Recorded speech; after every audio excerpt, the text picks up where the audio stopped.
रमेश का एक छोटा सा परिवार था जिसमें एक खूबसूरत पत्नी और दो प्यारे बच्चे थे। उसके पत्नी और बच्चे हर हाल में खुश थे, लेकिन रमेश उन्हें ज़िंदगी के सारे ऐश और आराम देना चाहता था और इसके लिए वो प्रतिदिन 16 घंटे से भी अधिक काम किया करता था। दिन भर ऑफिस में काम करने के साथ साथ वो सुबह और शाम ट्यूशन सेंटर में ट्यूशन भी पढ़ाई करता था। वो सुबह सुबह घर से निकल जाता और आधी रात के बाद घर लौटता था।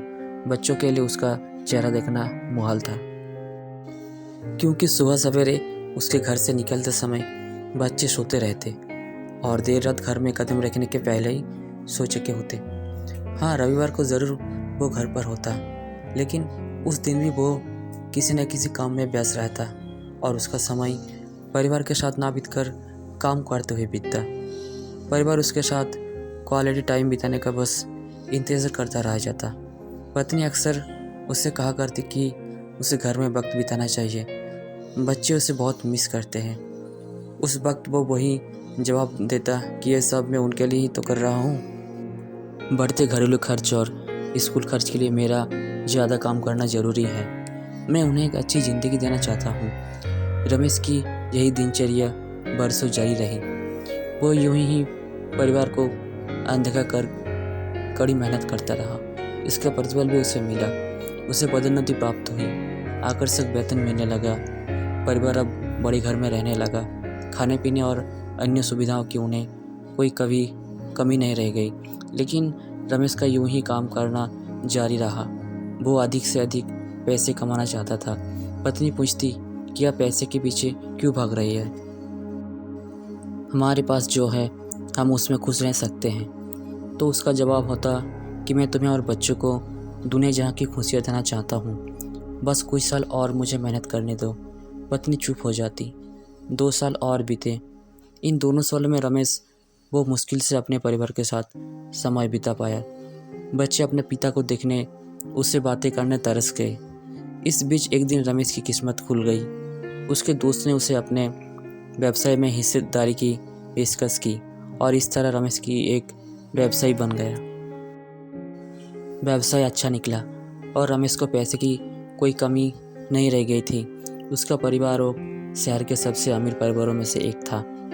उनके पास सभी सुख सुविधाएं और विलासिता थी, लेकिन अपने बच्चों से मिलने का समय उसके पास अब भी नहीं था। अब तो वो मुश्किल से घर पर रह पाता। उसका अधिकांश समय घर से दूर, बिजनेस दूर में बीतता।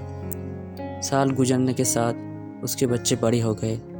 अब वो किशोर व्यवस्था में से पहुंच गए थे। रमेश ने भी इन सालों में इतना पैसा कमा लिया था कि उसकी अगली 5 पीढ़ियाँ शानदार जीवन जी सकती थी। एक दिन रमेश के परिवार ने छुट्टी बिताने समुद्र तट स्थित अपने घर जाने की योजना बनाई। बेटी ने उससे पूछा, पापा, क्या आप एक दिन हमारे साथ बिताएंगे? रमेश ने जवाब दिया, हाँ ज़रूर।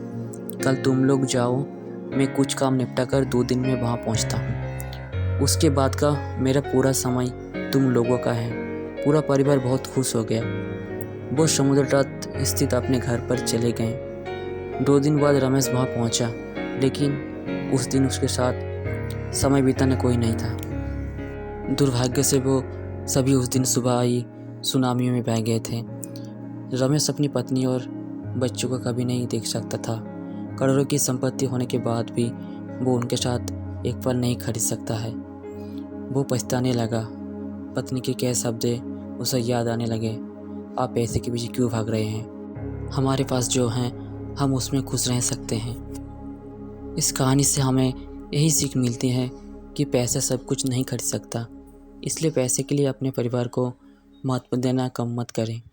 पैसे खो देने के बाद फिर से कमाया जा सकता है, लेकिन अपने को खो देने के बाद दोबारा वापस नहीं पाया जा सकता।